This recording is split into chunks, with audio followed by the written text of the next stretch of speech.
Just gorgeous work. Outstanding hierarchy. Just phenomenal. This is good. This is good work. Good, solid typography. Good composition, good elemental rules and principles. Outstanding job. I love it.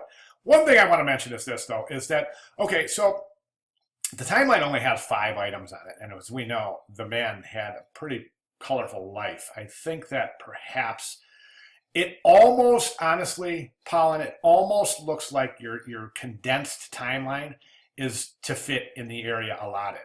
And that's the first thing I noticed when I opened this composition. I went, oh, tiny timeline. I wonder if that was to fit it in that area that's provided for. So, I would go through a couple of scenarios, but you know what you're doing. So I think that you'll be able to address that yourself. The other thing I want to mention is this, is that I think, typographically you're good. I mean, I'm not seeing anything here. Although, technically, you got a couple of widows. There's one right there, and there's one right there. Now, I know that it's difficult. And I say technically because I'm fine with them, because there's only a couple of words on each line. It's not, well, technically it is a widow, but it's okay. It's okay. I mean, in a perfect world, I would move the head of state and an and down to government. So you have and government at the bottom line. And then here you could try to work something out so that Buddha philosophy, you'd have to work that. But, like I said, it's tech. Those are technical issues. Your rags are gorgeous. No issues there.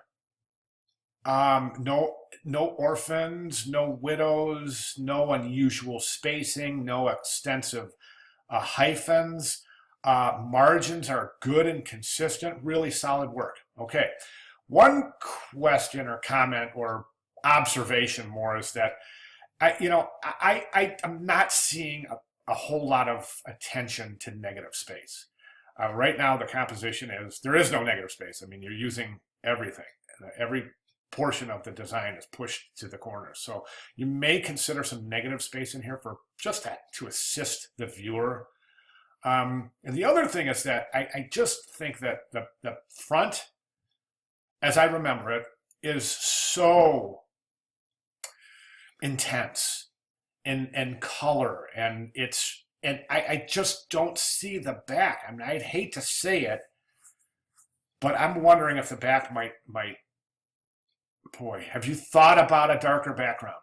I guess that's my main question. Have you thought about taking this kind of continuation of the black, where this goes into black? I don't know how that image ends.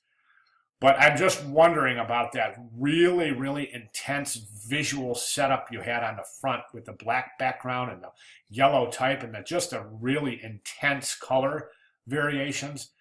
Your call. There's nothing wrong with it. The poster's gorgeous. There's no question about it. I'm just wondering if that might increase the intensity to the level that's present in the front of the poster. All right. Anyway, I'm just really loving this. You're showing outstanding typography.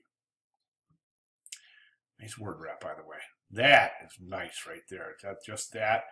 I think that one of the things that's happening with your timeline, though, is that if you take a look at the consistency in that area right there, where created by your word wrap, which that consistency would be defined by this distance right here, and just try to duplicate that distance so that distance right there remains clean. Right now, that part of your timeline is too close to the image, as is, it looks like the T, at least the bottom of the T, the descender of that serif right there. So just, again, little technicalities, but fantastic job. Any questions at all, please feel free to let me know. Thanks, Paul.